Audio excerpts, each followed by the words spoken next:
Good morning sir, जय हिंद। Am I audible sir? Audible, sir, audible. Good morning, sir.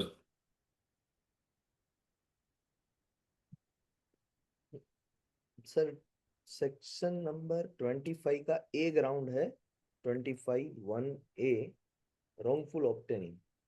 Yes, sir. B ground है। Published a variety of claim हाँ। C. of prior publication, D. known or used. E. E हो गया sir obvious F. और F हो गया invention not as correct. G. G clarity. H. H convention. G sir clarity. Your internet connection is unstable, sir. H.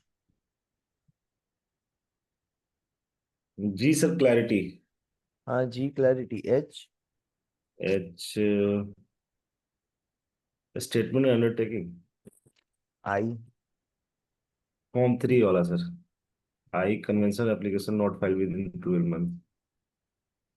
J जी। I said conventional application not filed in within 12 months. J. J biological material. के। Biological material. नहीं, के। K indigenous knowledge. K sir सही traditional है knowledge sir. होगा. हाँ हाँ, सही है सर। तो सर, ये सारे ग्राउंड जो आपने ऑलरेडी कर लिए हैं, करेक्ट। तो नो नीड टू गो जी into the sir. Detail of such ground. अब हम जाएंगे डायरेक्टली 26 में। सर सर वॉइस ब्रेक हो रहा है. इस ब्रेक हो रहा है सर, वो वीडियो बंद कर दीजिए। वॉइस ब्रेक हो रहा है तो। 26 sir in case of obtaining controller may treat the patent as name of the opponent. कहाँ से? हेलो. और कौन कौन सा फॉर्म फाइल करके और कहाँ से? Section 26, in case of obtaining, the controller may treat the patent as the patent of opponent. हाँ, मगर कौन सा फॉर्म फाइल करना पड़ेगा जहां से वो पेटेंट ऑफ ओपोनेंट मिल जाएगी, यानी ओपोनेंट को पेटेंट मिल जाएगी। Sir, form 12 within 3 months from the hmm. date of order of the controller. जी सर। और सर, वो पार्शियली ओब्टेंड है तो?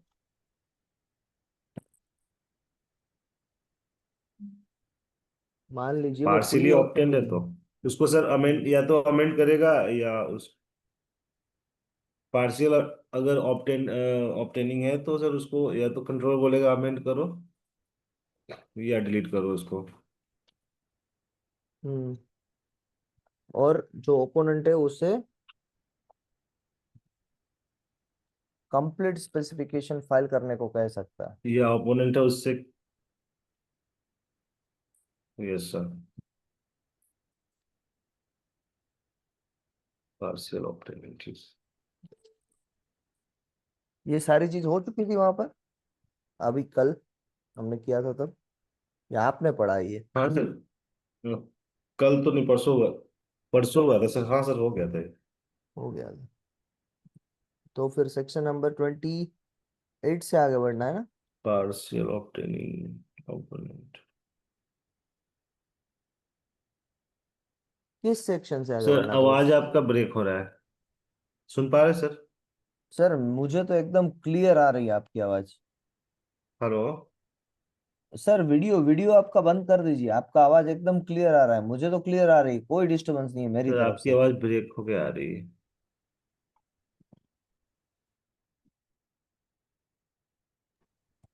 अब सर आवाज आ रही है क्लियर? आपकी तरफ से हो रहा है सर. मैं ज्वाइन करता हूँ सर। हेलो. सर आवाज कुछ भी नहीं आ रहा है.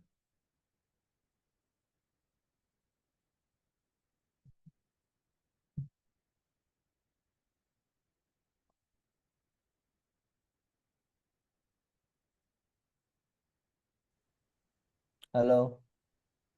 हाँ हेलो। अब क्लियर आ रही है या आप भी? हाँ सर, आ रही है सर अभी। क्लियर है ना, उसमें टूट के नहीं आ रही है ना, ब्रेक होके? सर लिख रहा है your network band with is low. Sir वो आपका है, मुझे अगर मेरा होता ना तो मुझे दिखाई देता।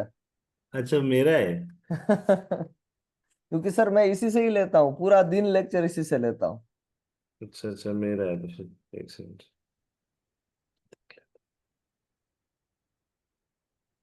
ठीक है सर।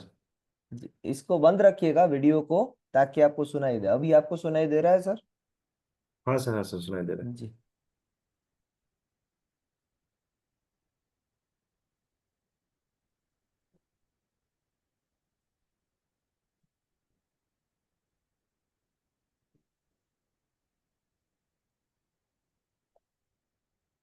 हम्म।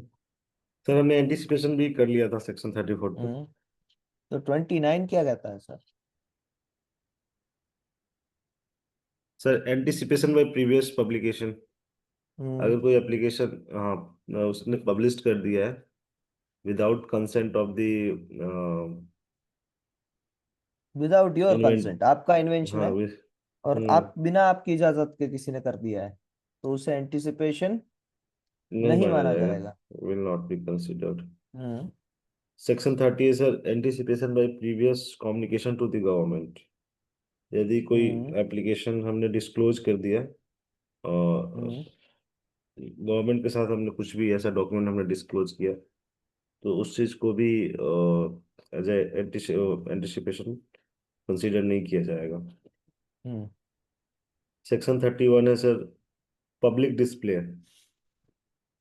अगर हमने अपने इन्वेंशन को किसी एग्जीबिशन में अगर डिस्क्लोज करा, लेकिन वो ऑफिशियल गैजेट में पब्लिश्ड है, हम्म। और तो भी उसे एंटिसिपेशन नहीं माना जाएगा, लेकिन हमें application within 12 months file करनी होगी हम्म। From the date of disclosure ना सर। Yes sir. और फॉर्म नंबर फॉर्म नंबर 31 में 31। फॉर्म नंबर 31 फाइल करता हूँ। 31 में ग्रेस पीरियड 31। वाली sir, grace period. Grace period, जी sir, exact. Form form number 31। ठीक और है सर। 32 में एंटिसिपेशन बाय पब्लिक वर्किंग। हम्म इसमें भी सर अगर बारह हमने महीने कोई, हाँ 12 महीने के अंदर हमें फाइल करनी होती है। मगर कोई इसमें फॉर्म नहीं है। इसमें कोई फॉर्म नहीं है। एंड लास्ट थर्टी में थ्री 33। 33 है anticipation by use and publication after provisional. Hmm अगर हमने प्रोविजनल फाइल कर दिया है। और उसके बाद हमने पब्लिश करा है कुछ डॉक्यूमेंट हम्म उसकी, तो फिर तो उसे उसको एंटिसिपेशन नहीं माना नहीं जाएगा। मान जी। और हम्म लास्ट वन है कि no anticipation hmm in section will not considered if described in the section 29, 30, 31 and 32। हम्म बस बस। यही सारी बातें हैं सर। अब आते हैं वापस प्रेजेंटेशन पे। हम्म।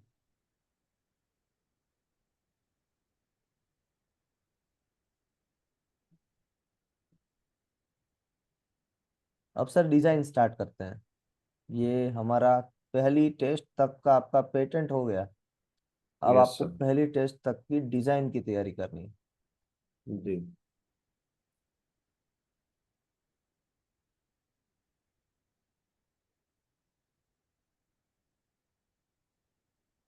सर, एक डाउट था मुझे बताइए सर। सेक्शन 8 को लेकर के। सर सेक्शन 8 में जो स्टेटमेंट अंडरटेकिंग है, हम्म 8(1), 8(2), 8(3 में सर, 8(1) में तो हम फॉर्म 3 फाइल करते हैं within 6 month from the date of filing.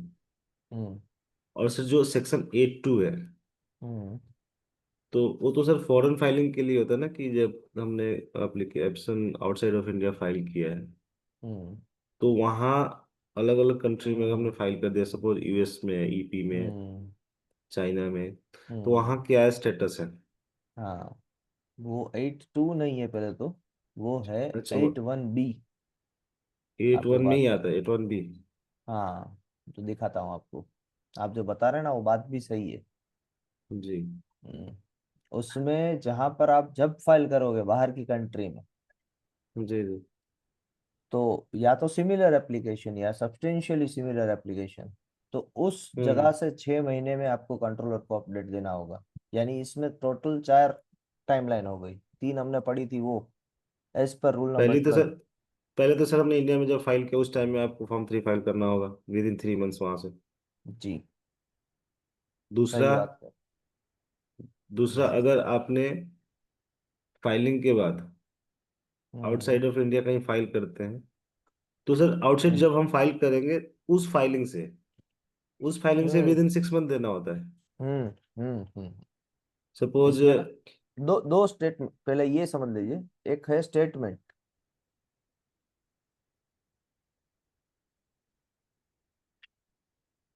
और एक होता है अंडरटेकिंग। Yes sir. स्टेटमेंट जो है ना सर, जी। वो होता है कि आज की डेट, मान लीजिए आपने आज फॉर्म नंबर 3 फाइल किया, तो आज की डेट तक आप बोल रहे हैं कि मैंने 19 नवंबर 2025 तक कोई फॉरेन फाइलिंग नहीं की है। ये होता है आपका स्टेटमेंट। Yes sir. अंडरटेकिंग आप देते हैं, वो होता है कि मैं इससे आगे भी, यानी यहां से आगे भी मैं फॉरेन फाइलिंग नहीं करूंगा। अच्छा। तो अगर आपने कोई फॉरेन फाइलिंग की है तो एट अंडरटेकिंग के टर्म्स ये कहते हैं 81B, कि आपको 6 महीने में वो इंफॉर्मेशन जहां पर भी फाइल की है, चाहे यूएसए में फाइल की है, चाइना में फाइल की है, रसिया में फाइल की है, उसकी इंफॉर्मेशन 6 महीने में इंडियन गवर्नर कंट्रोलर को देनी होगी। अब उस एप्लीकेशन पे मान लीजिए कि कुछ प्रोग्रेस होता है, जैसे कि वहां पर फर्स्ट एग्जामिनेशन रिपोर्ट आती है, वहां यस पर सर। आपका ओपोजिशन आता है, तो वो सारी इंफॉर्मेशन भी 6 ही महीने में, जब हुआ वहां से 6 महीने में कंट्रोलर को देना होता है। कब तक? मतलब ऑल जब तक आपकी, कॉरेस्पॉन्डेंस। हाँ ऑल कोरस्पोंडेंस, जब तक आपकी इंडियन ग्रांट नहीं हो जाती है तब तक, ओके। Before Indian grant. ये बात लिखिए। यहाँ पर अभी कोई डाउट है? पहले मैं दिखा भी नहीं देता सर। हूँ, मगर इस समझने में कोई डाउट? नहीं। अब इसको देख लेते हैं कि ये कहाँ पर है।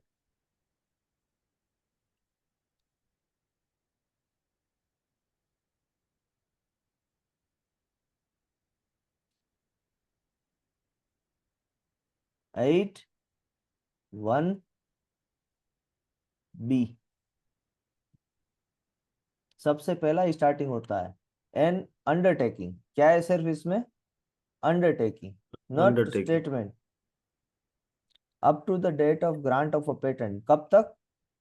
Up to the date of up to the date of grant of grant. Patent in India. He would keep the controller informed in writing from time to time of detailed particulars as required under clause A in respect of every other application relating to the same or substantially the same invention, if any, filed in any country outside India, subsequently to filing the statement referred in the aforesaid clause within the prescribed time, यानी 6 महीने में। Understood sir? या detail में जाए इसके? Understand sir. यही है इसका मीनिंग। जो 6 + 3 + 2 सब कुछ मिला के +3 था, उसमें भी ये क्लोज ऐड कर रहा है 6 महीने का।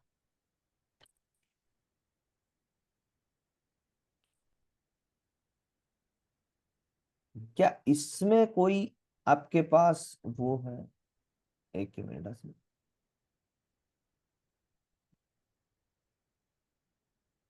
ये रूल नंबर 12 भी देख लीजिएगा।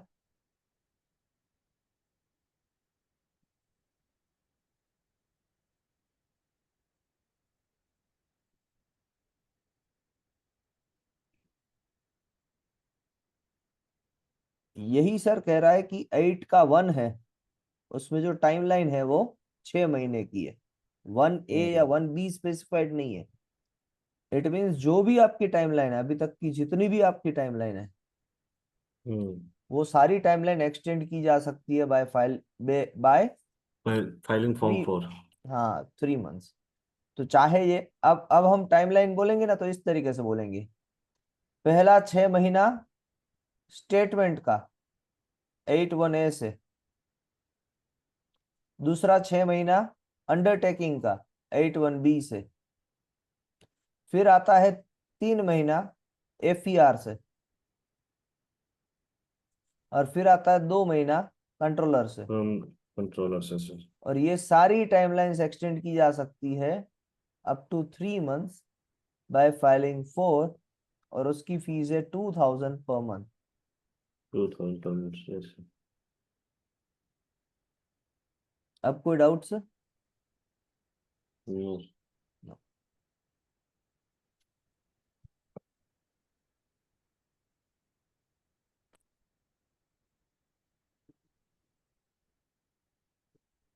अब आता है डिजाइन में सर। एक आपको इंटरेस्टिंग फैक्ट बताऊं सर, मैं लास्ट में बताऊंगा। ये एक बार डिजाइन हो जाए, वरना डिजाइन रह जाएगा।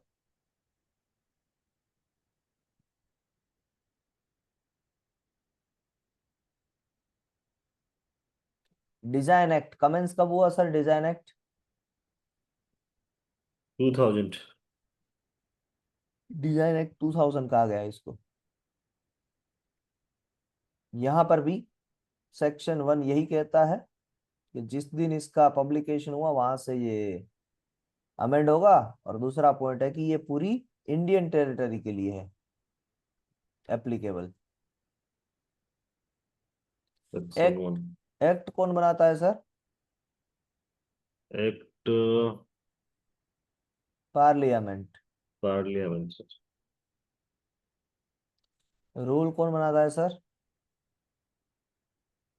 रूल भी सर गवर्नमेंट। गवर्नमेंट।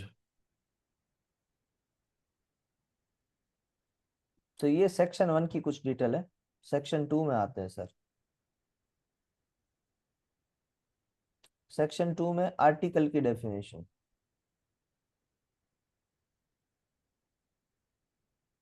किसे आर्टिकल कहा जाता है?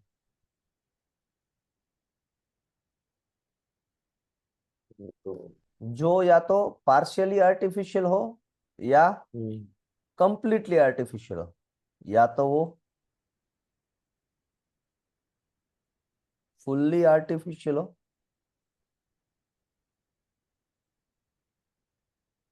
या तो वो पार्शियली आर्टिफिशियल हो।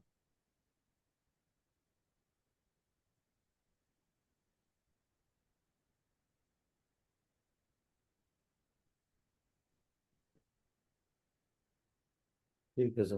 बस and that can be manufactured and sold separately.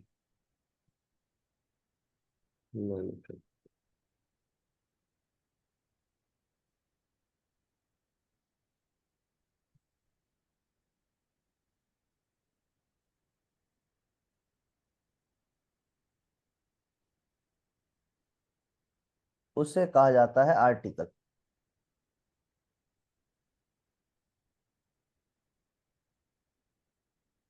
एक और डेफिनेशन है, वो है डिजाइन किसे कहा जाएगा। Yes sir. ये सबसे सेफ कॉन्फ़िगरेशन ऑर्नामेंट पैटर्न। हाँ जी। डिजाइन में ये आता है सेक्शन 2 सब क्लोज डी में। और इसका एक शॉर्ट फॉर्म बनाया है, स्कोप, SCOP,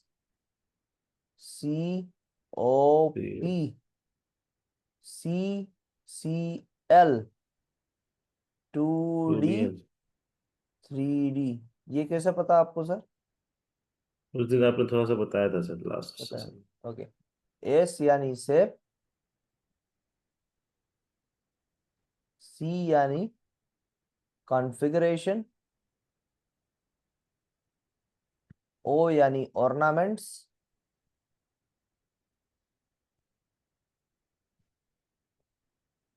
पी यानी पैटर्न,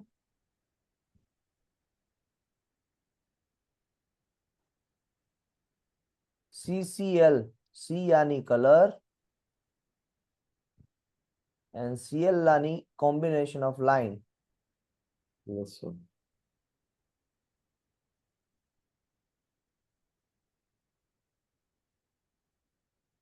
इन 2D और 3D।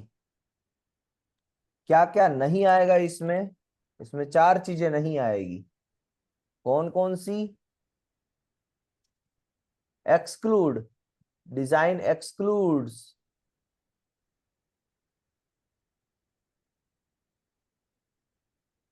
Mode of principal,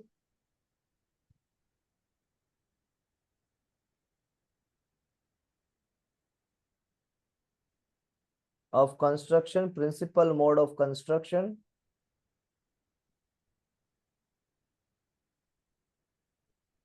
mode of principle. इसका मतलब हुआ कि घड़ी के अंदर जो गियर्स रखे जाते हैं, वो गियर यस सर। किस तरीके से रखे जाते हैं ताकि मिनट की सुई मिनट पे ही अटके, आवर की सुई आवर पे ही अटके। अगर उसी डायमेंशन के, मान लीजिए किसी ने डिजाइन के अंदर गियर्स की जगह पर रिंग्स फिट कर दी कि भाई ये रिंग्स को मुझे आप, ये सेम टू सेम मान लीजिए कि जो घड़ी के अंदर की जो बनावट है, मोड ऑफ कंस्ट्रक्शन है, उसे किसी ने फोटो डाल के कह दिया कि इस पे मुझे डिजाइन दे दो, तो नहीं मिल सकता है। That is mode of construction है, वहां से यस। उसकी वर्किंग हो रही है, इसीलिए नहीं मिल वहाँ पे सकता है। फंक्शनिंग आ रही है, हाँ फंक्शन है ना वहाँ हाँ। पे सर। दूसरा है मियर मैकेनिकल।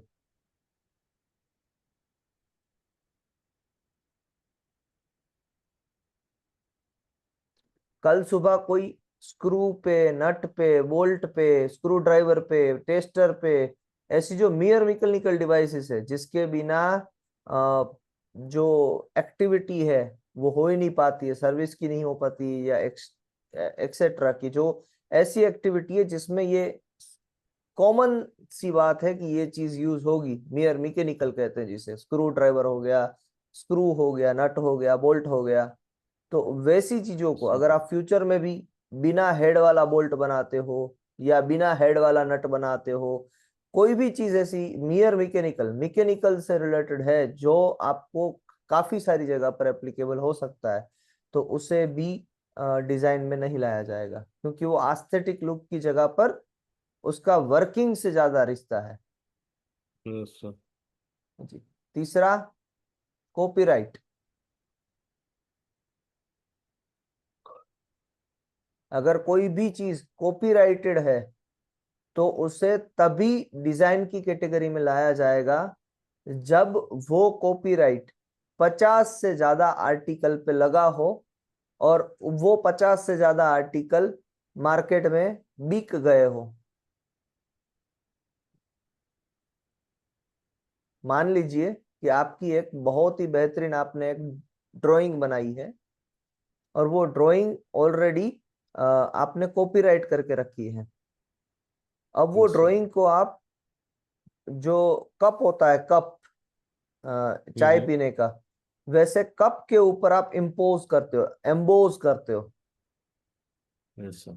और वैसे कप आप 50 से ज्यादा जब मार्केट में बेचते हो, 50 से ज्यादा, 50 से ज्यादा जब उसकी कॉपी बनती है और बिकती है, तब जाके वो कॉपीराइट डिजाइन में भी आप रजिस्टर कर सकते हो, क्योंकि अब वो ग्लास के ऊपर आप डिजाइन के अंदर रजिस्टर करोगे, ग्लास के मोर ऊपर। देन 50। More than 50। यहाँ पे क्या लिखो sir, more than 50। Manufactured and sold in the market. More than 50 items. Manufactured and sold in the market, items नहीं, आर्टिकल्स। ठीक है। then that Manufactured and copyright can sold। be then that copyright can be protected under design। ठीक है। और last में है trademark. अगर कोई भी चीज ट्रेडमार्क है तो उसे भी आप फाइल नहीं कर सकते अंडर डिजाइन। ट्रेडमार्क है। हम्म ठीक है, trademark can not be considered as for design registration ना। हम्म क्योंकि वो ठीक है सर। ऑलरेडी पहले से फाइल होके रखा है ना, उसी चीज को हम्म। यहाँ पर लाना गलत बात है। चलिए अब आते हैं सेक्शन नंबर 3 में। इससे ज्यादा डेफिनेशंस है, बट सिंपल सिंपल सी है। जैसे मैं आपको कहूं कि हाई कोर्ट क्या है, सुप्रीम कोर्ट क्या है, फिर प्रोपराइटर कौन होता है, तो मुझे लगता है कि वो प्रोपराइटर डेफिनेशन आप समझ पा रहे हैं कि जो एप्लीकेंट ऑनर होता है ऑफ वही रजिस्ट्रेशन के बाद क्या बन जाता है। प्रोप्राइटर। जी, लीगल रिप्रेजेंटेटिव क्या होता है वो भी आपको पता है। तो ऐसी जनरल डेफिनेशन है, जो मेन डेफिनेशन थी वो यही थी आर्टिकल की एंड डिजाइन की, जो हमने कवर कर ली। अब आते हैं सर सेक्शन नंबर 3 में। बहुत ही सिंपल सा सेक्शन है, कुछ इसमें इतना खास नहीं है। सेक्शन 3 बात करता है कंट्रोलर। मैं कंट्रोलर को बाहुबली कहता हूँ, बाहुबली। ये है बाहुबली। और पेटेंट ऑफिस को मैं उसकी वो कहता हूँ सेना, बाहुबली की सेना। तो हमारे बाहुबली है controller ji.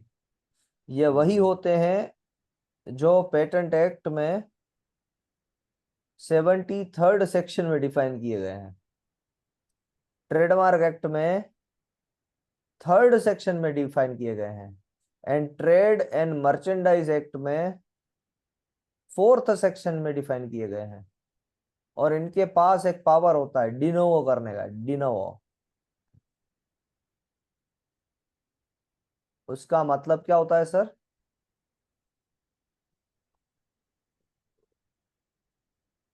Starting from scratch.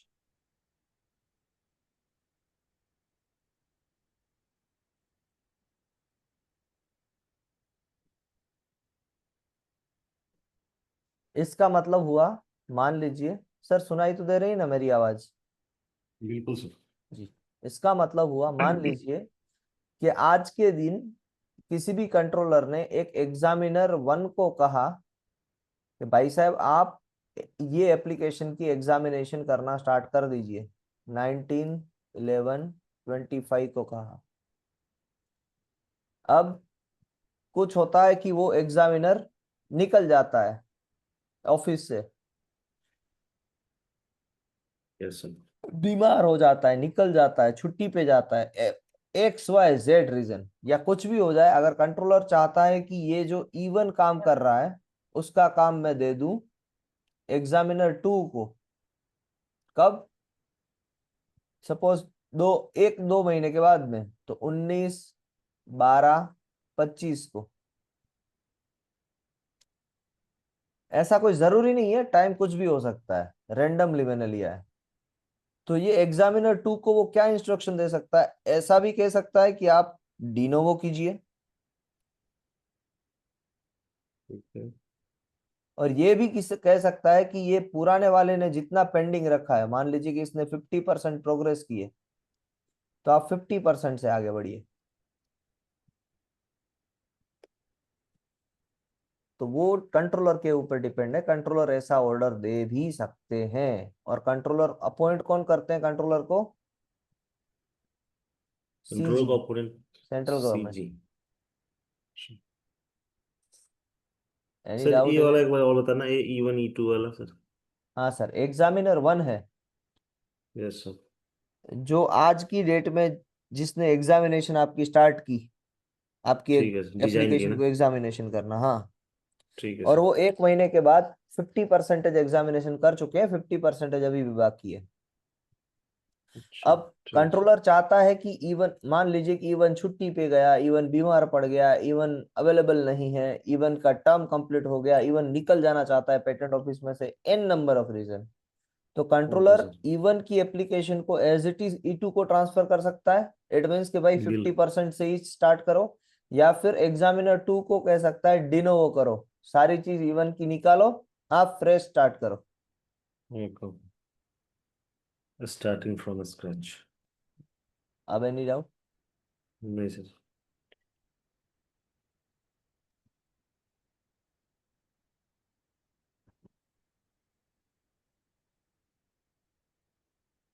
Okay, अब आते हैं सेक्शन नंबर 4 में।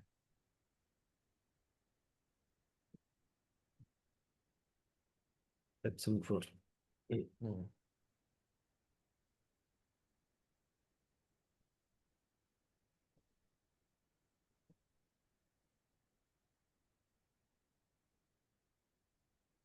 सेक्शन नंबर 4 में बात है prohibition of registration of design.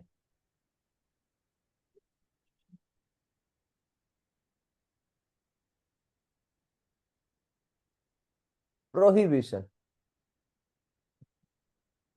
इसका सिंपल सा मतलब होता है रोकना, टू स्टॉप समवन।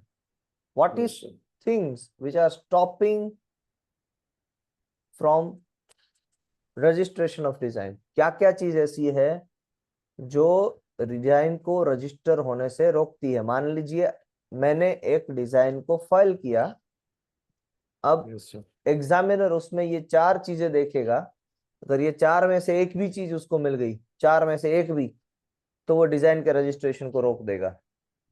पहली चीज, न्यू नहीं होगा। हाँ, न्यू और original.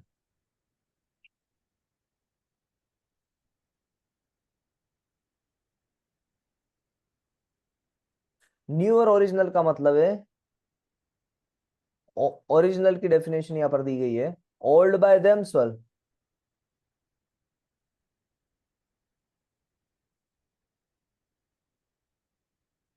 But new in application.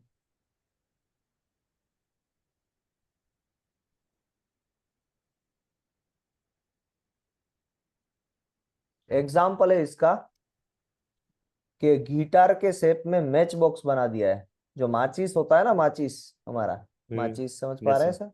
माचिस ही बोलते हैं ना आप भी। हाँ हाँ। मैच बॉक्स, जिससे हम अगरबत्ती करते हैं, धूप करते हैं, उसको अगर आपने गिटार के शेप का बना दिया, गिटार जैसा, और गिटार की स्ट्रिंग की जगह पर आप जब मैच बॉक्स की तीली को घिसते हैं तो वहां से आग लगती है। तो तो ये जो तीली का सिर्फ आपने स्ट्रिंग जैसा बना दिया, हम्म ऐसा कुछ? तीली का जो शेप है हम्म वो स्ट्रिंग के जैसा बना दिया, हाँ, ऐसा उसको कुछ? स्ट्रिंग के जैसा बना दिया, या फिर तीली ठीक है को सर। क्रिकेट के बैट के जैसा बना दिया। आप शेप हाँ पे ठीक। जमा दी, तो क्रिकेट का बैट तो पहले भी एग्जिस्ट करता था, हम्म। यानी old by themselves but new in application, उसका नया एप्लीकेशन आ गया, ठीक है। इसलिए उस शेप को न्यू और ओरिजिनल माना जाता है। सेकंड, सेकंड में बात आएगी ओ के बाद पी, प्रीवियसली पब्लिश्ड।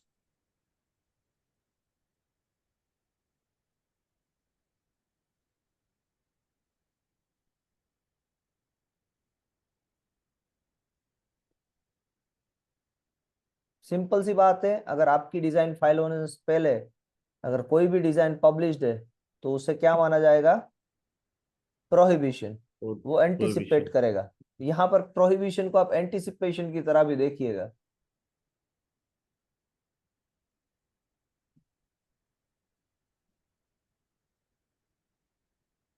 तीसरा, D, not significant distinguishable. previously published।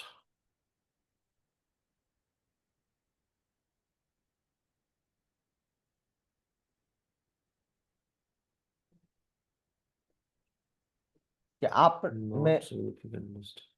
ठीक है सर। आपने जो एक डिजाइन फाइल किया था सर, मैंने उसी डिजाइन को, सेम टू सेम डिजाइन को मैंने अगर फाइल कर दिया किसी भी क्लास में, डिजाइन के क्लासिफिकेशन होते हैं, डिजाइन के वैसे देखा जाए तो क्लासिफिकेशन होते हैं, तो क्या मैं दूसरे क्लास में फाइल कर सकता हूं आपकी डिजाइन को सेम टू सेम, कुछ अलग नहीं? नहीं सर। नहीं, क्योंकि उसमें कुछ भी डिफरेंस नहीं है, उसमें कोई भी चीज डिफरेंट नहीं है, इसीलिए मैं नहीं कर सकता हूँ। इसलिए नॉट सिग्निफिकेंट डिस्टिंग्विशेबल तो भी वो रजिस्टर्ड नहीं हो सकता है। नहीं हो सकता। Fourth,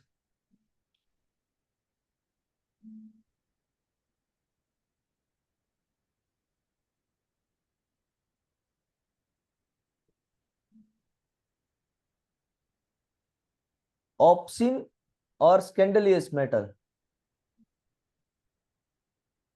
option and secondary matter.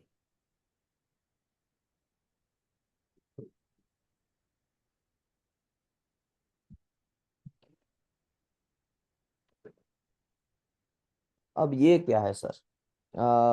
मान लीजिए कि आपने, मान लीजिए मैंने किया, गणेश जी थे जो गणेश भगवान होते हैं, मैंने अच्छा। गणेश जी का एक मिठाई का डब्बा बनाया और गणेश जी के मिठाई के डब्बे में मोदक रख दिए या लड्डू रख दिए, और फिर मैं उसको हम्म, बेचने लगा। अब वो डिब्बे का जो शेप है गणेश जी के भगवान के जैसा, उसको मैं डिजाइन के रजिस्ट्रेशन में लेके आया, हम्म, तो वहां पर जो धार्मिक लोग हैं उनकी आस्था को आहत पहुंची ना, कि ऐसा तो नहीं होना चाहिए, हमारे भगवान है। अब इसके अंदर आप कुछ भी हम्म, बेचोगे ये थोड़ी ना चलेगा। यस। तो वो चीज इस तरीके से की, क्योंकि वो एक रिलीजियस को हर्ट कर रहे हैं, तो उसे ऑप्शन में माना जाएगा या स्कैंडलियस माना जाएगा। भाई इससे कुछ जो जो रिलीजियस है वो आहत हो सकते हैं, तो ओके। वो डिजाइन मुझे कभी भी नहीं मिलेगी। मतलब ऐसा डिजाइन जो किसी चीज को जैसे प्रेजुडाइज करता है वैसा कुछ सर। कोई भावनाओं को आहत करता है, जैसे कि वो काफी काफी टाइम ये ऐसा जो सिंबल होता है ना, ये जैन में स्वस्तिक बोला जाता है इसको, ये वाला सिंबल। अब आपने जानबूझ के अपनी डिजाइन पे ये वाला सिंबल लगा दिया। स्वास्थ्य वाला। हम्म तो ये एक भावना आहत हो गई। या फिर आप कभी कभी ये भी ओम ओम लगाते हैं, सभी लोग ओम लिखते हैं, हम्म,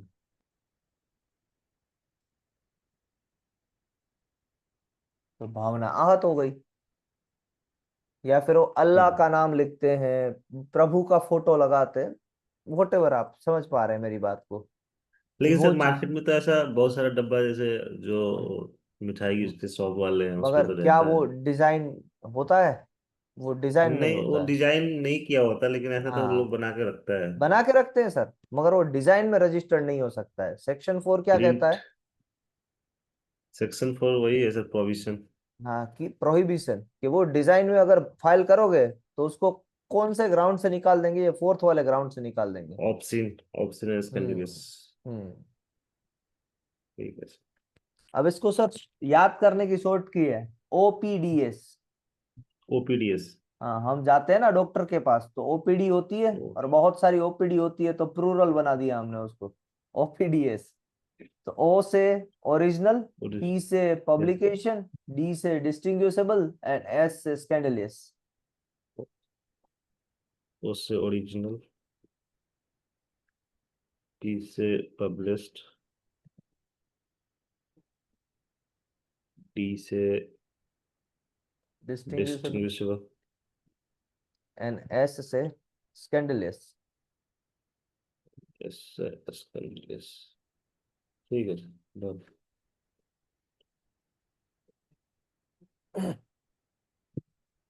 आते हैं सर सेक्शन नंबर 5 में।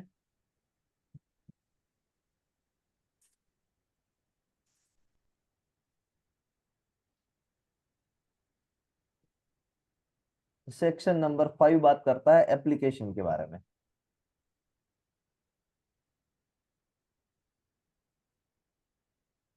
Application for registration of design.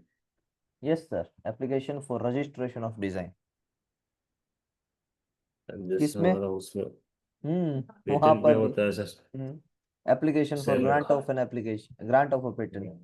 Common. यहाँ पर फॉर्म 1, यहाँ पर भी फॉर्म 1, बस सिर्फ पैसे में थोड़ा सा डिफरेंस है।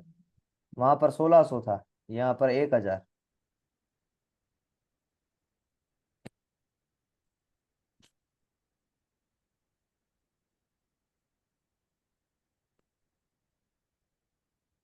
अब ये जो एप्लीकेशन है, इसमें ना सर लोकार्नो क्लासिफिकेशन एप्लीकेबल होते हैं।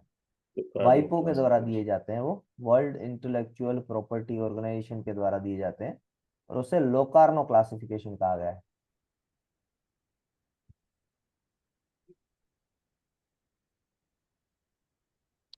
तो जब आप फॉर्म नंबर 1 फाइल करते हैं ना सर, उसके अंदर आपको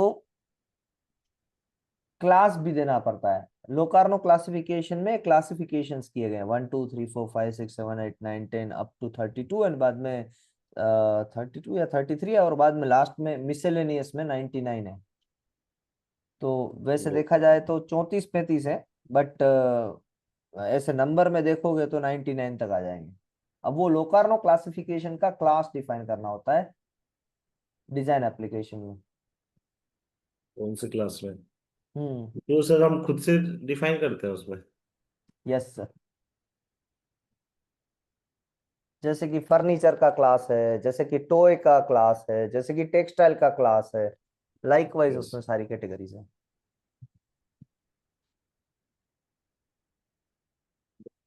तो अब क्लास हमने डिफाइन कर लिया। अब क्वेश्चन ये आता है कि कितनी एप्लीकेशन फाइल करनी है। One design for 1 class. एक वन क्लास। हाँ, 1 design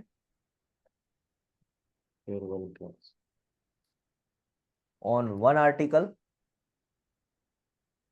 for one design. For 1 class. अच्छा। वन। चलिए, अब मैं ये कहूं कि भाई एक से ज्यादा आर्टिकल है तो हो सकता है सर।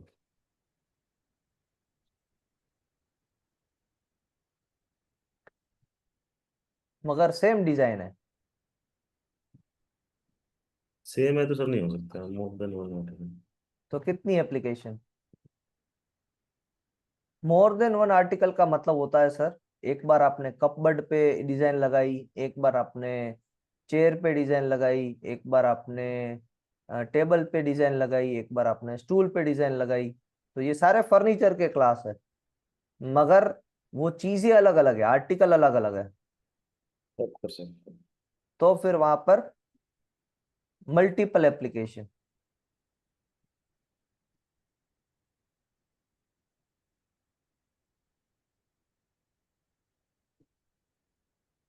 और अगर मोर देन 1 क्लास है, आर्टिकल को छोड़ो, यहां पर क्लास है, तब भी मल्टीपल एप्लीकेशन।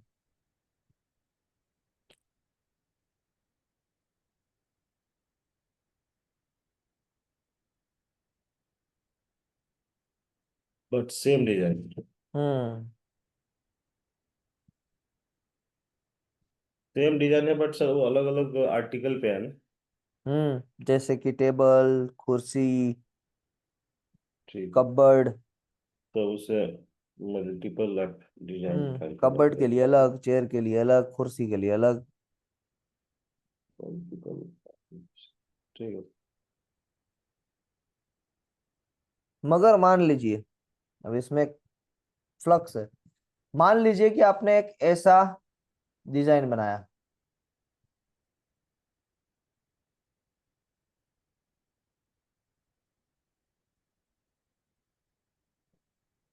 ये जो डिजाइन है, इस डिजाइन को आप फर्नीचर की कैटेगरी में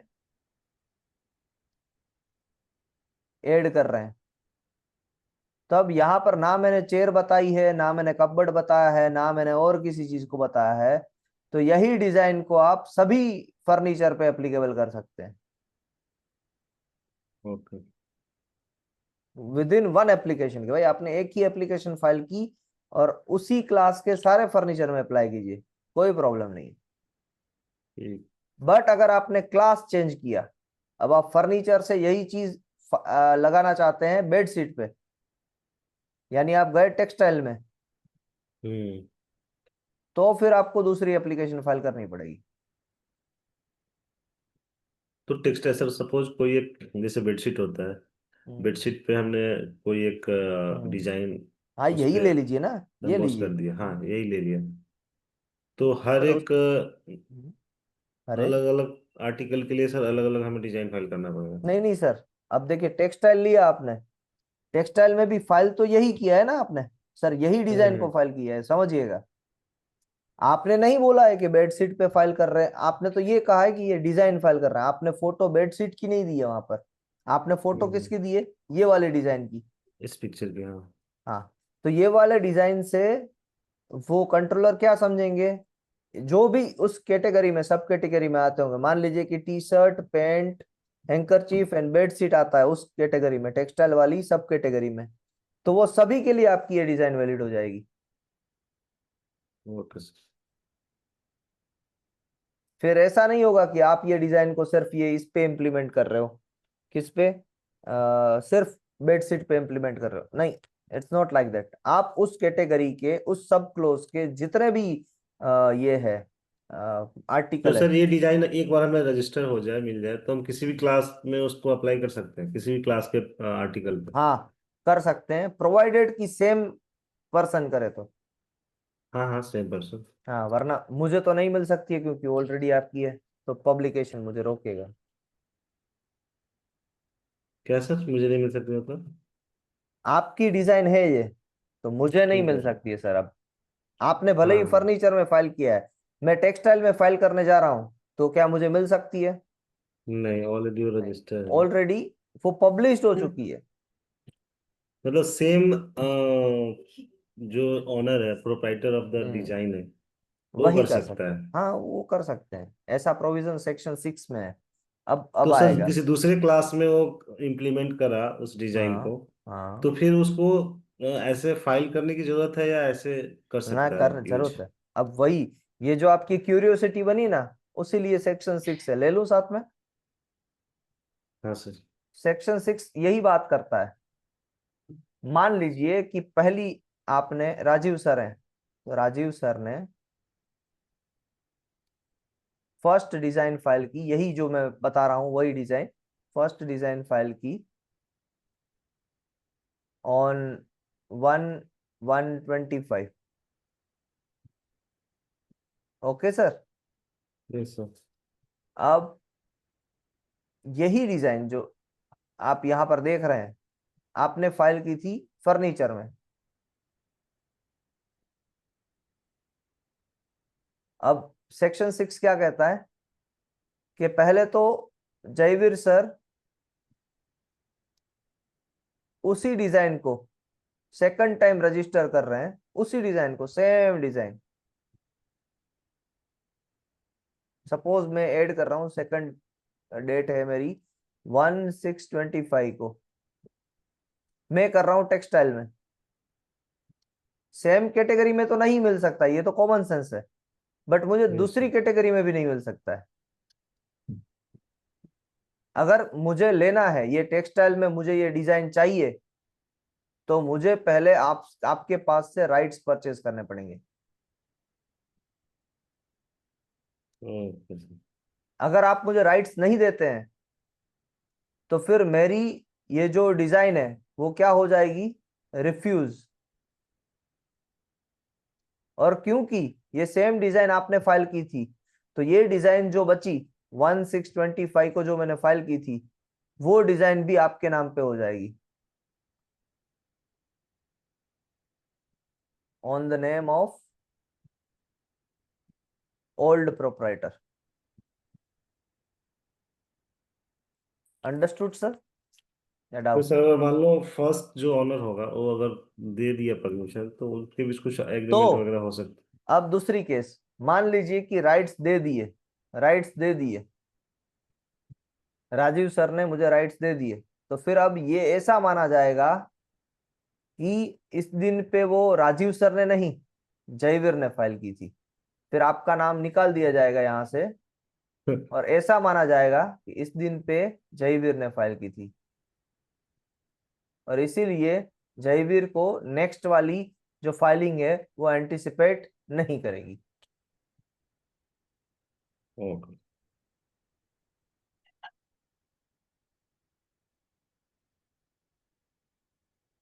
तो यहाँ पर सर नुकसान है, अगर मान लो हमने कंसेंट दे दिया है कि चलो ठीक है तुम दूसरे क्लास में हम्म कर लो, हम्म तो उसका तो फिर राइट बचेगा ही नहीं। कंसेंट ऐसा नहीं है। देते ना सर, कंसेंट नहीं देते ना, राइट्स ही देते हैं। हाँ वही राइट्स, मतलब अगर दे दे। हाँ, नुकसान कहाँ है नहीं सर? अगर सर, अगर बाय एग्रीमेंट में, अगर हाँ, एग्रीमेंट के टर्म्स में दे, तब भी उसकी प्रोप्राइटरशिप चली जाएगी। मीन्स एग्रीमेंट के टर्म्स में मैं समझा नहीं किस तरीके से बात कर रहे हैं आप। लाइसेंस दे रहे हैं मुझे क्या? मतलब कि अगर हमें किसी ने अप्रोच करा कि सर आपका ये डिजाइन इस क्लास में है, हम्म। सपोज फर्नीचर में है, हम्म। और मैं इसको टेक्सटाइल में लेके आना चाहता हूँ, हम्म। तो आपके राइट के बिना तो मैं उसमें अप्लाई कर नहीं सकता, अगर वो हम्म। दे दिया राइट। हम्म। तो या तो राइट ट्रांसफर ही हो जाएगा सर फिर। वही तो तो बोल रहा इस हूँ मैं। पूरा जब राइट ही राइट ट्रांसफर हो ट्रांसफर। जाए, ट्रांसफर हो गया तो फिर वही है तो फिर कि ओनर ही उसकी चेंज भी हो गए। ओनर ऑनर ही चेंज हो चेंज गए हुआ। तो फिर एंटिसिपेट तो नहीं करेगा। ओनर चेंज एंटीसिपेट नहीं नहीं हुए करेगा। तो एंटिसिपेट करेगा। ठीक है सर।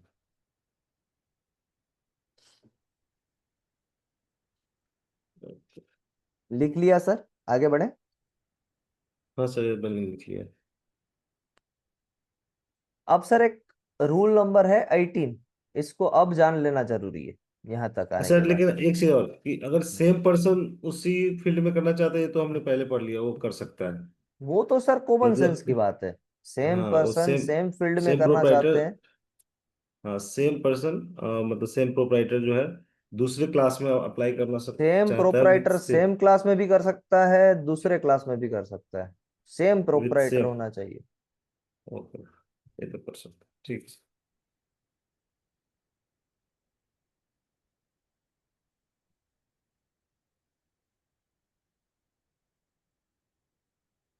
सर ये सेम। क्लासिफिकेशन तो बाद में आया है। आप समझ पा रहे हैं? क्लासिफिकेशन को छोड़िए, आप इतना हाँ हाँ। सिंपल सा समझिए कि आपने ये डिजाइन फाइल किया। सिंपल सा समझिए, क्लासिफिकेशन को बीच में मत लाइएगा।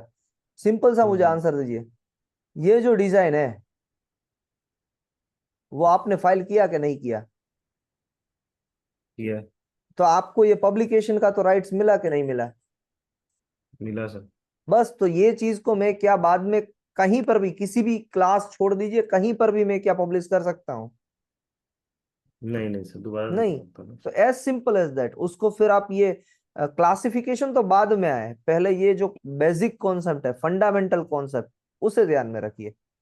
इसे कहते हैं हम फंडामेंटल कॉन्सेप्ट, करेक्ट? कि पब्लिश्ड है एक पहले बार से कहीं रजिस्टर पर। हो गया, हाँ एक बार पब्लिश हो गया तो फिर सेम चीज दोबारा नहीं हाँ, आ सकता। बस सिर्फ सेक्शन 6 में ये प्रिविलेज है कि वही पर्सन फाइल करेगा तो चलेगा। Other person not allowed. हाँ, और ये चीज मैं बताना भूल गया सर, वही पर्सन फाइल करेगा तो भी चलेगा, प्रोवाइडेड कि ये जो जो आपने बाद में फाइल की, मान लीजिए कि राजीव सर पहली एप्लीकेशन आपने फाइल की थी ऑन 1/1/25 को, और दूसरी एप्लीकेशन आपने फाइल की ये की थी फर्नीचर में, सेम डिजाइन है सर। और दूसरा यस आपने सर। फाइल किया 1/6/25 को, किसमें? ये फाइल किया आपने टेक्सटाइल में। तो इसमें भी सर आपकी प्रायोरिटी है ना ये दूसरी एप्लीकेशन की, इसको ऐसा ही माना जाएगा लाइक प्रोविजनल 1, ये प्रोविजनल 2। तो इसकी प्रायोरिटी आपको यहां से ही मिलेगी। फर्स्ट वाले सर। हाँ, कहने का मतलब है ये जो डिजाइन है, ये जो पब्लिकेशन है आपका, वो कुछ भी कर लो, कितने भी आर्टिकल पे लगा दो, कितने भी क्लास में लगा दो, इसका जो टेन्योर है वो 15 साल से ज्यादा नहीं होगा। वरना तो सर क्या होगा, अगर देखो इसके अलावा अगर दूसरी कंडीशन ले लें कि हर एक को नई नई डेट देते जाए, तो फिर एवरग्रीनिंग इफेक्ट आ जाएगी। एक बरस के लिए आप फर्नीचर में लगाओगे, दूसरे बरस में आप 15 बरस के बाद आप टेक्सटाइल में लगाओगे, 15 बरस के बाद आपने टॉय में लगा दिया, 15 बरस के बाद आपने फूड में लगा दिया। यानी हर 15 बरस पे आप उसको एक्सटेंड कर रहे हो। हाँ सर। ये अलाउड नहीं होता है, neither in case of patent nor in case of any IPR rights. IPR rights का मीनिंग यही है कि कोई भी डिजाइन जो या कोई भी आप बना रहे हो आईपीआर राइट्स, उसको एक पर्टिकुलर टेन्योर तक आप प्रिजर्व कर सकते हो, not for the evergreening effect. ठीक है द sir. Whole philosophy of IPR rights begins with this fundamental concept. वो पर्टिकुलर टाइम सर ना, टाइम हम्म। पीरियड। इसमें कोई डाउट सर? नहीं सर। नहीं। अब आते हैं सर, एक रूल नंबर 18 को देखते हैं।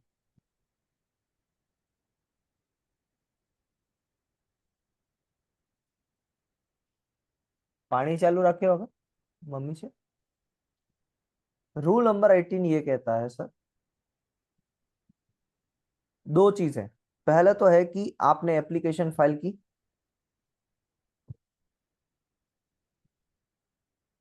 उस एप्लीकेशन की क्या होगी सर? एग्जामिनेशन। यहाँ पर कोई रिक्वेस्ट फॉर एग्जामिनेशन हो। एग्जामिनेशन फाइल नहीं करना होता है। फॉर्म नंबर ठीक। 1 फाइल किया, बस उसी के बेसिस पे आपकी एग्जामिनेशन होगी। ठीक। एंड जो एग्जामिनर होगा वो first examiner examination report FER, या जिसे हम फर्स्ट स्टेटमेंट ऑफ ऑब्जेक्शन कहते हैं, वो देंगे हमें। यहाँ पर भी वही है सर, एग्जामिनेशन जो होती है वो रिपोर्ट देते हैं कंट्रोलर को, हम्म। एंड कंट्रोलर वो रिपोर्ट देते हैं हमें as a first statement of objection.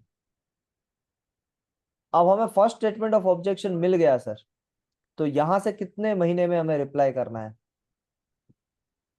With in 3 months. Within 3 months from date of issuing of first statement of objection. अगर नहीं किया तो क्या ठीक है। होगा? विथड्रॉन नहीं माना क्या, जाएगा। वहाँ तो अबेंडन हो जाता है। हाँ, यहाँ पर विड्रोवन माना जाएगा। अब विड्रोवन क्यों माना जाएगा? क्योंकि इसके पीछे भी एक टाइमलाइन है। क्या टाइमलाइन है? कि डेट ऑफ फाइलिंग से एक दूसरी टाइमलाइन है कि कोई भी इनकम्प्लीटनेस है, any incompleteness,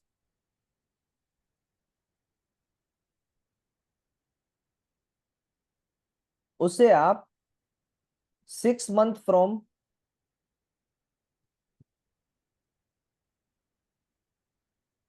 date of filing से कंप्लीट कर सकते हैं। 6 month from date of filing से कंप्लीट किया जा सकता है। And this timeline can be extended by further 3 months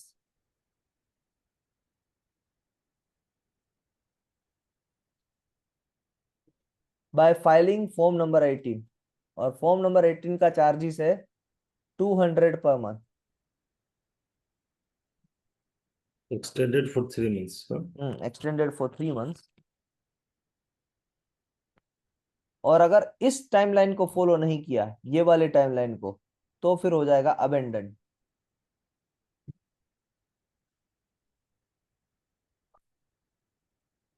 2000 per month. 200, 200 रुपया। 200 ही। ओहो। डिजाइन में सर फॉर्म नंबर 1 का चार्ज 1000 है, तो इसमें बड़े बड़े अमाउंट है ही नहीं। एक्स्ट्रा ठीक। हम और 18 सर से ये हम जो, एक्सटेंड कर सकते हैं फिर 200 पर मंथ। हाँ वो 3 महीने तक। और ये जो मैं फीस बता रहा हूँ वो नेचुरल पर्सन की है, करेक्ट सर? यस और यस। अगर आपको अदर एंटिटी में जाना है तो अदर एंटिटी की मल्टीप्लाई बाय 4 होगी, यहाँ पर 4x not 5x, like patent act. यहाँ पर 4 गुना ओके। होता है। जैसे कि फाइल करना है form number 1 other entity company के लिए तो 4000 रुपये, नेचुरल ठीक है। पर्सन के लिए 1000 रुपीज।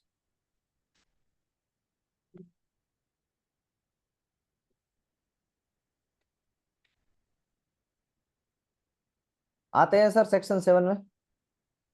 सर। सेक्शन 7 बात करता है पब्लिकेशन के बारे में।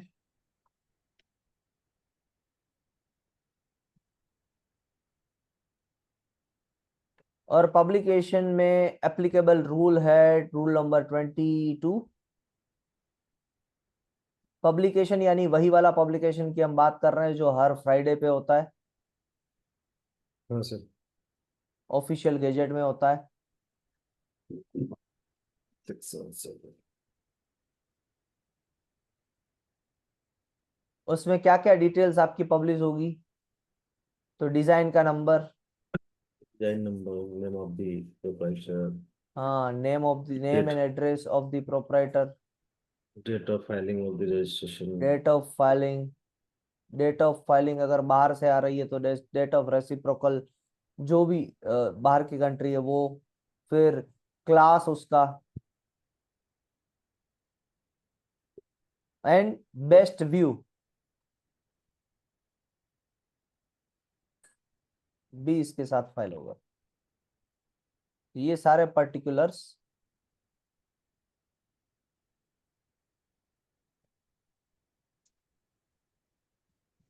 आप ऑफिशियल गैजेट पे जाके देख सकते हैं। Any doubt in it sir? No certificate of class.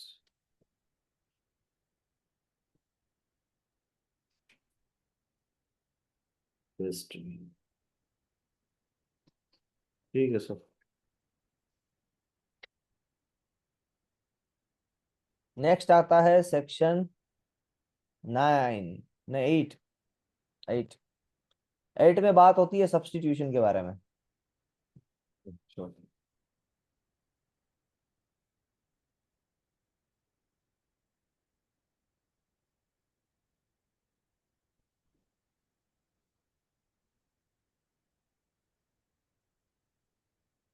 Substitution बात करता है फॉर्म नंबर 2 की। सब्स्टिट्यूट किसी को करना है तो फॉर्म नंबर 2 से उसके चार्जेस है 500 रुपीज। कब कर सकते हो? Before registration.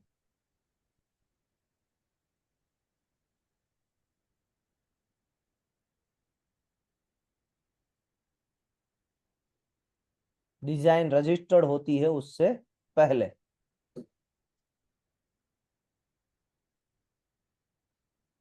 सब्स्टिट्यूशन में क्या क्या चीज कर सकते हो आप? अपनी पूरी की पूरी एप्लीकेशन किसी और के नाम पे कर सकते हो। आप अपनी एप्लीकेशन में किसी और को ऐड कर सकते हो। ये दोनों चीज कर सकते हो। तो वहाँ पे तो सेक्शन 20 में था। वहां पर सब्स्टिट्यूशन था 16, नहीं 20 में था। 20 अगर मैं पेटेंट एक्ट 20। से इसको कंपेयर करूँ तो 20 में था। वहां पर था फॉर्म नंबर 6 800 रुपये। हम्म। यहाँ पर है फॉर्म नंबर 2 800 रुपये। 500 रुपये।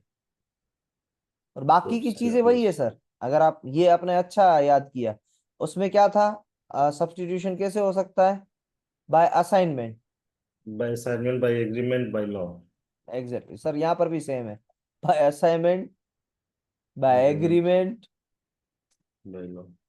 Bye law. असाइनमेंट यानी यही आपने फॉर्म नंबर 2 से डायरेक्टली किसी को अपनी राइट्स असाइन कर दी।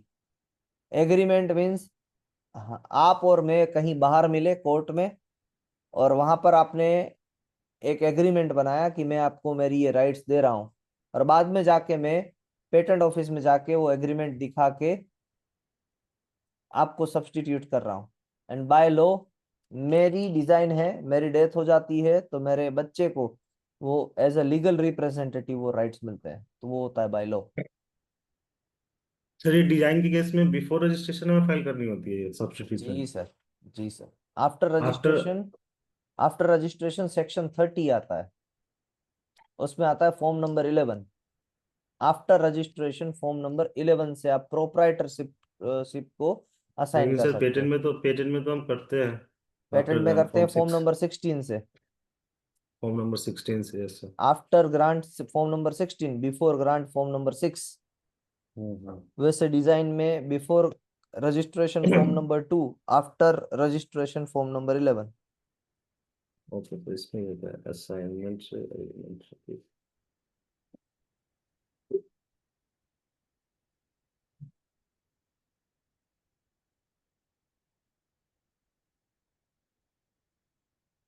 ठीक है सर। मान लीजिए सर एक से ज्यादा ओनर है डिजाइन के,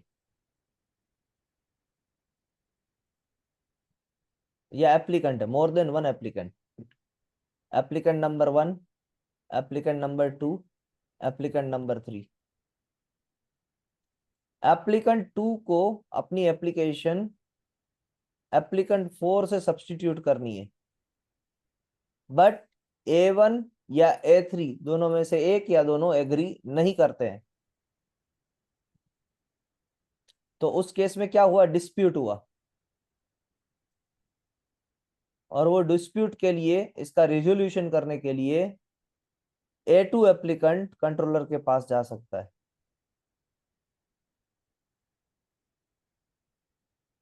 अच्छा, A2 बोल रहा है कि हमें A4 को इसमें रखना है, या A2 को अपने राइट्स देने हैं। A1 A2 एंड A3 तीनों मिलके एप्लीकेंट है एक ही एप्लीकेशन के, और अच्छा A2 अपने राइट्स A4 को देना चाहता है, बट A1 या A3 उस पे ऑब्जेक्शन क्रिएट करते हैं। ओके। तो उस केस में यही वही वाली बात है, section number 51 of the patent act. आपका चला नहीं है इसलिए मैं इसका रेफरेंस नहीं ले रहा हूँ। डिस्प्यूट बिटवीन ओके को सर। ओनर, यहाँ पर भी डिस्प्यूट बिटवीन को एप्लीकेंट है।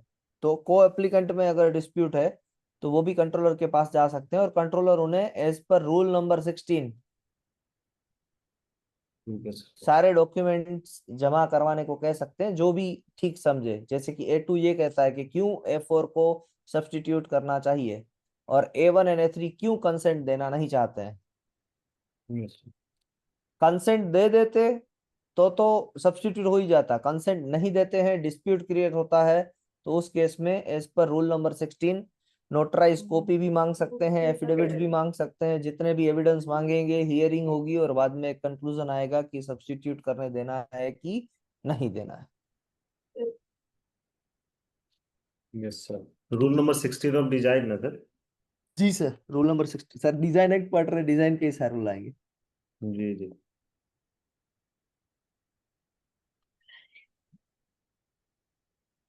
ठीक है सर। सब्सटीट्यूशन के लिए फॉर्म 2 चाहिए, फी 500 रुपीज है, और आपको बिफोर रजिस्ट्रेशन करना है। वही 3 तरीका है, एग्रीगेंट, असाइनमेंट और बाय लॉ। एग्जैक्टली। ठीक है सर। एंड ठीक है डिस्प्यूट है तो रूल नंबर 16 बीच में आ रहा सर, डिस्प्यूट रूल नंबर 16। है। 16 में सर क्या सारे एविडेंसेस देने के लिए कहेगा कंट्रोलर? हाँ सर, जो भी डिस्प्यूट को रिजोल्व करने के लिए नेसेसिटी है। जी। लाइक एफिडेविट हो सकता है, एफिडेविट में अब क्या हम्म मांगेगा वो कंट्रोलर पे डिपेंड करेगा। हम्म। ठीक है सर। अब आते हैं सेक्शन 9 में। Section 9, certificate of registration of design.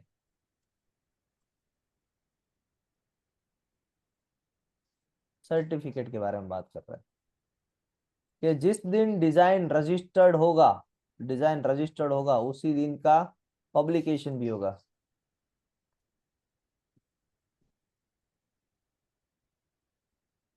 Certificate.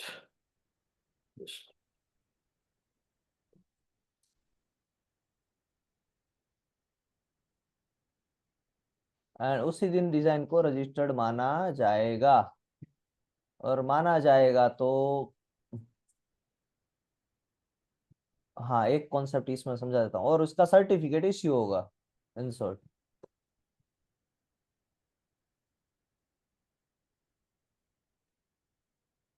जिस डेट में आएगा उसी डेट में इसको रजिस्टर्ड माना जाएगा। जिस डेट में तब पब्लिकेशन डिजाइन होगी। को रजिस्टर्ड माना जाएगा, उस डेट से नहीं, तब डिजाइन को। समझाता हूँ सर, समझाता हूँ। डिजाइन आपने फाइल किया सर ऑन 1/1/25, और आपका डिजाइन जो रजिस्टर्ड हुआ, पब्लिश हुआ,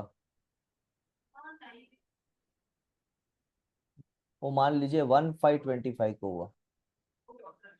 तो 1/5/25 को वो रजिस्टर्ड हुआ, यानी डिजाइन रजिस्टर्ड हो गया, डिजाइन ने सारे कंप्लायंसेस कंप्लीट कर लिए, डिजाइन में कोई ऑब्ससीन मैटर नहीं है, प्रीवियसली पब्लिश नहीं है, न्यू एंड ओरिजिनल है, सिग्निफिकेंट डिफरेंट है, वो सारी क्राइटेरिया जज कर लिए, और उसके बाद में एग्जामिनेशन होने के बाद में आपको डिजाइन का रजिस्टर्ड वाला एक टैग मिला और सर्टिफिकेट मिला।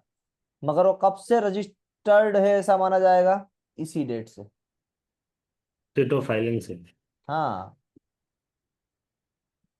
ठीक डेट है। ऑफ फाइलिंग से ही उसका रजिस्ट्रेशन काउंट किया जाएगा। उसका टर्म भी डेट ऑफ फाइलिंग से ही फाइलिंग से स्टार्ट। ही। तो सब सेम तो है, पेटेंट में भी अब ग्रांट जी जिस जी डेट सर। में होता है उससे जी। कोई मतलब नहीं होता। हमारी जो डेट ऑफ हम्म। टर्म्स ऑफ पेटेंट है वो फ्रॉम द वो डेट ऑफ फाइलिंग से प्रायोरिटी डेट कंसीडर से, की। हाँ, फाइलिंग से। Priority date. यस। हम्म। ठीक है सर।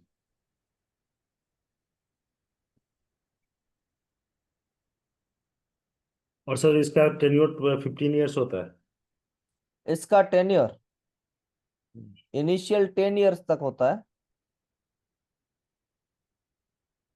5 ईयर एक्सटेंड करना होता होगा तो। हम्म।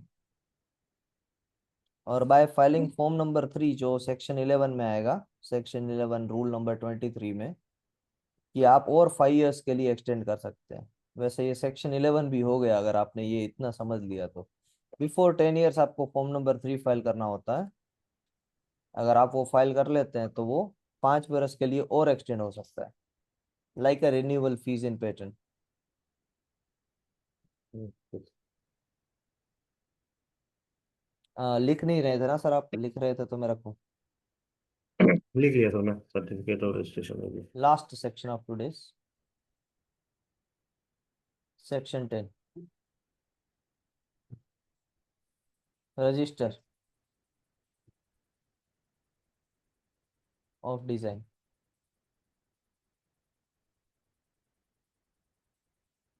रजिस्टर ऑफ डिजाइन फिजिकली भी मेंटेन किया जाता है यस सर। एंड डिजिटली भी मेंटेन किया जाता है।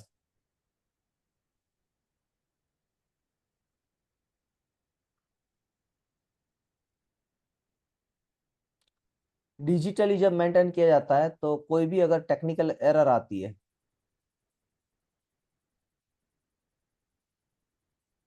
तो फिर लास्ट बैकअप कॉपी को फाइनल माना जाएगा।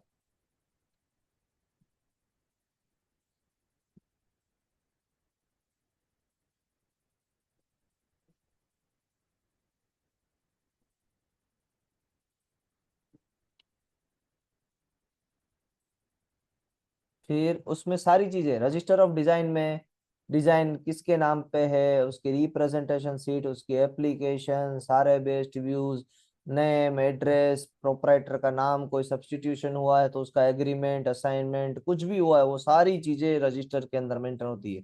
जैसे ऑल एक, डिटेल्स सर। हाँ समझ में आती है बात, करेक्ट सर? अब यस अगर सर। इसमें मेन चीज जो याद रखने जैसी है या फिर उसको जो रिकॉल करने जैसा है वो है कि अगर आपको नेम एंड एड्रेस को चेंज करना है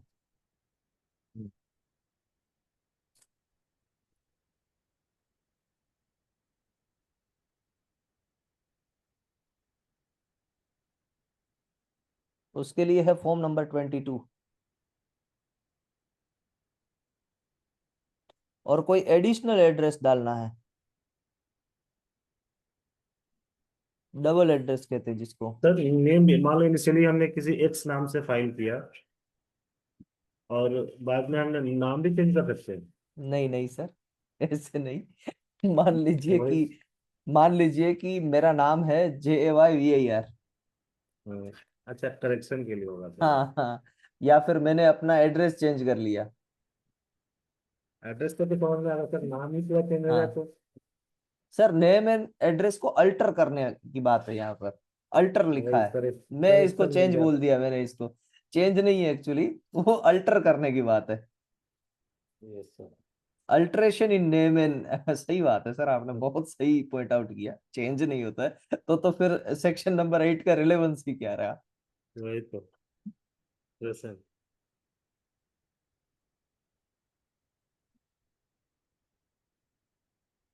अल्टर नेम एंड एड्रेस, अगर आप नई किसी जगह पर चले जाते हो या फिर आप जैसे कि हाँ हाँ सर। एक लड़की होती है शादी के बाद अपना नाम अपने हस्बैंड के नाम पीछे लगाती है, पहले पापा का नाम यस। था, तो वैसे कोई करेक्शन है वो वाली बात है यहाँ पर, और कोई नहीं।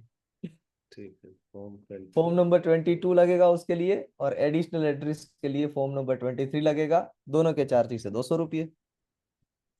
तो सर नेम के लिए फॉर्म 22 है। मेन, नेम एंड एड्रेस के लिए फॉर्म 22। नेम एंड एड्रेस के लिए फॉर्म नंबर 22, और एक second sir address of service दे सकते हैं, डबल एड्रेस बोलते हैं जिसे, सेकंड एड्रेस ऑफ सर्विस के लिए form number 23। Additional additional address sir, ये एडिशनल एड्रेस क्या होता है ये समझ नहीं आया सर। सर आपने एक एड्रेस ऑफ सर्विस दिया है, मान लीजिए कि आप एक पेटेंट एजेंट को हायर करते हैं। Okay sir. अब पेटेंट एजेंट का एड्रेस ऑफ सर्विस गया, आप चाहते यस हैं sir. As being an applicant के नहीं, आपका ही सिर्फ नहीं जाना चाहिए, अच्छा, मेरा मेरा भी भी होना चाहिए। ठीक है। हेलो। जी सर। तो स्टार्टिंग में जब फाइल हुआ है तो उस टाइम पे हाँ, तो एप्लीकेंट एप्लीकेंट का तो एड्रेस गया ही होगा। गया ही होगा। अब पेटेंट एजेंट को अपना भी डालना है। एप्लीकेंट बोल रहा है कि भाई आप अपना भी ऐड करवा दो, कि सिर्फ शायद मुझे आए ईमेल पे या एड्रेस पे कोई डॉक्यूमेंट, मैं बिजी हूँ मुझे पता ना चले। तो आप ऐसा करो, अच्छा। पेटेंट एजेंट आप अपना भी एड्रेस ऐड करवा लो, ताकि दोनों को हमें जो भी इंफॉर्मेशन आए वो आए और आप टाइमली उसको रिस्पॉन्ड कर पाए। होता है ना ऐसा, एप्लीकेंट के जो एजेंट होते हैं उनको भेज नहीं पाते हैं वो। हम्म। ठीक है सर। हाँ। और सर एक फॉर्म आता है, फॉर्म नंबर 24, जिसकी कोई भी फीस नहीं है। फॉर्म नंबर 22 एंड 23 की तो अभी ये 200 रुपये सर फीस है। लेकिन एक चीज, मतलब फॉर्म वन में जैसे पेटेंट वाले में भी ऐसा होता है, address for service for applicant in हाँ इंडिया, उसमें हाँ एजेंट का जाता ही है। हाँ। तो तो अलग एक ही से गया हमें ना सर, वो एड्रेस ऑफ सर्विस एक ही गया, इसमें address of additional service, address. एक सेकंड, नहीं नहीं, फॉर्म वन में सर एप्लीकेंट का एड्रेस जाता ही है, name of the hmm applicant and address of the applicant, उसके लिए कॉलम बनाया। एड्रेस ऑफ सर्विस के लिए अगर आप किसी पेटेंट एजेंट को हायर कर रखे हो या किसी अटॉर्नी को, तो उसका हम्म। जाता है। तो फिर ये एडिशनल कैसे करेंगे इसमें? सर एड्रेस ऑफ सर्विस को एडिशनल करना है, दोबारा से सर? समझिएगा। हाँ, नहीं नहीं सर, समझिएगा। मैं आपसे एक क्वेश्चन करता हूँ ना, उससे सारे फंडा क्लियर हो जाएंगे। अगर कंट्रोलर कोई भी कम्युनिकेशन करना चाहता है, भले ही एप्लीकेंट का एड्रेस फॉर्म नंबर 1 में फाइल्ड है पेटेंट वाले में, क्या वो कम्युनिकेट करेगा उस एप्लीकेंट को? तो नहीं एड्रेस ऑफ करेगा। सर्विस जो फॉर्म फॉर्म वन में रहेगा उसी पे कम्युनिकेट करेगा नहीं कंट्रोलर सर, ना? वो एड्रेस ऑफ सर्विस पे कम्युनिकेट करेगा। फॉर्म 1 में तो सारे जितने भी एप्लीकेंट होंगे वो सभी के एड्रेस होंगे। वो तो वो नहीं कह रहा हूँ मैं। फॉर्म वन में हाँ। जितने भी एप्लीकेंट है, मान लो सर दो तीन चार जो भी है, हम्म। लेकिन उसमें कॉलम रहता है ना कि हाँ, address address of of service, service, address of address of service, service, वहां एड्रेस पर ऑफ वो सर्विस। कम्युनिकेट करेगा। और वो yes address of sir. Service एक गया आपका फॉर्म नंबर 1 के साथ, उसमें आप अच्छा। दूसरा ऐड करवाना चाहते हैं, दूसरा, कि भाई तो ये तो करो अच्छा, ये ऐसा आप तो नहीं है सर कि जब हमने जब फाइल करा उस समय हमारा एड्रेस ऑफ सर्विस कोई और था, एक अब था। हम नहीं, अब अल्टर नहीं दूसरा हम कर रहे चेंज? हैं, अल्टर नहीं कर रहे हैं। वो तो ये हो गया ना पहले वाला फॉर्म नंबर 22। हाँ हाँ। वो तो चीज हो ही गई फॉर्म नंबर 22 से। फॉर्म नंबर 23 ये कहता है दो जगह पर आप कम्युनिकेट करेंगे कंट्रोलर। आपने एडिशनल एड्रेस ऑफ सर्विस लगाया है। उस सेम एड्रेस ऑफ सर्विस का सेम मतलब पेटेंट एजेंट का? सेम पेटेंट एजेंट का मान लीजिए, किसी भी तरीके का सर, दो एडिशनल आपके दो मतलब मेरे पास ऑप्शन एड्रेस। है कि दो एड्रेस आप हाँ रख सकते हो उसमें। हाँ जी, हाँ जी। अगर दूसरा एड्रेस आप डालना चाहते हो तो उसके लिए आपको फी करना है 200 रुपीज। 200 रुपीज। ठीक है सर। तो और इसमें तो फॉर्म कोई वो नंबर नहीं। 24 है स्मॉल एंटिटी के लिए।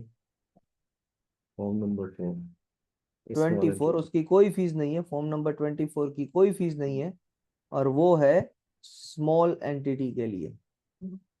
वो किस लिए होता है form 24? Sir small entity, startup, startup. इनको रिकॉग्नाइज करने के लिए, जैसे कि जैसे एट द इसमें time form of, 28 at the, देख हाँ कर। Exactly exactly exactly. तो सर फी में कंसेशन के लिए होता है कि अगर हम हाँ स्टार्टअप है। सर, एक रिकॉग्निशन मिले कि भाई यहाँ पर भी हो गया ना। पहले क्या था कि स्मॉल एंटिटी को एक अलग से फीस होती थी डिजाइन में, अच्छा। अब स्मॉल एंटिटी को भी नेचुरल पर्सन की तरह ट्रीट किया जा रहा है। तो यहाँ पर भी फीस रिलैक्सेशन की ही बात है, कि आप ओके स्मॉल सर। एंटिटी है तो आप प्रूव कीजिए स्मॉल एंटिटी है, ताकि आपको नेचुरल पर्सन की ही फीस लगे। Form 24 for small entity. ठीक है सर, नोटेड। हो गया सर, तो सेक्शन 10 तक का। अब आपको मैं बताता हूँ कि आपको एग्जामिनेशन कैसे देनी है। ठीक ठीक है।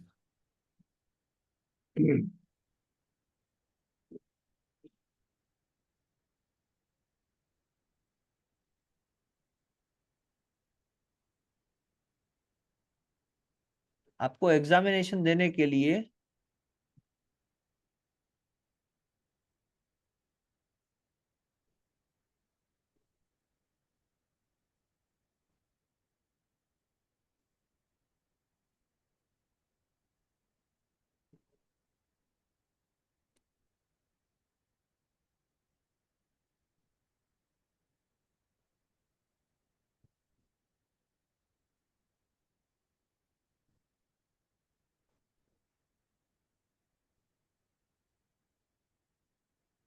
सर आपने मुझे अपना ईमेल आईडी भेजा है कि नहीं भेजा है? सर भेजा था मैंने। ये सर एक डॉक्यूमेंट है, इस पे क्लिक करेंगे आप तो गूगल ड्राइव ओपन हो जाएगी, आप देख सकते हैं। आपने मुझे ईमेल आईडी कौन सा भेजा था? राजीव रोशन 1113@gmail.com। एक हाँ, ये रहा। Yes sir. यही ईमेल आईडी से सर आप जाइएगा, तभी जाके आप उसको एक्सेस कर पाएंगे। मैं आपको राइट्स भी अभी दे रहा हूँ, देखिए ये मैंने ईमेल आईडी कॉपी किया और ये ईमेल आईडी आपको मिला।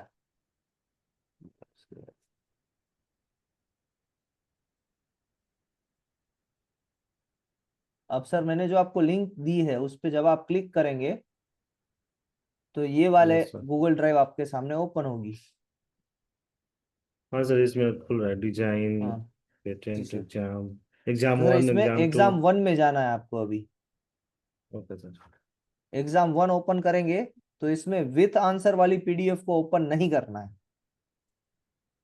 Yes sir. विथ आंसर वाली को ओपन नहीं करना है, पहले आपको ये सर एग्जाम इसमें आ रहा देनी है है। पेपर 1 की, हाँ, पेपर 1। विथ आंसर की वाली ओपन नहीं करनी है, ये दूसरी वाली ओके सर। ओपन करनी है। अच्छा ठीक है, और वो पेपर 1। एग्जामिनेशन को आपको अटेम्प्ट करना है, फिर पेपर जी 1 टफ उस एग्जामिनेशन को आपको अटेम्प्ट करना है। ठीक है सर। ये दो, सेकंड दोनों। वाला और फोर्थ वाला। ठीक है। और फिर उसकी आंसर की भी यहाँ पर दी गई है।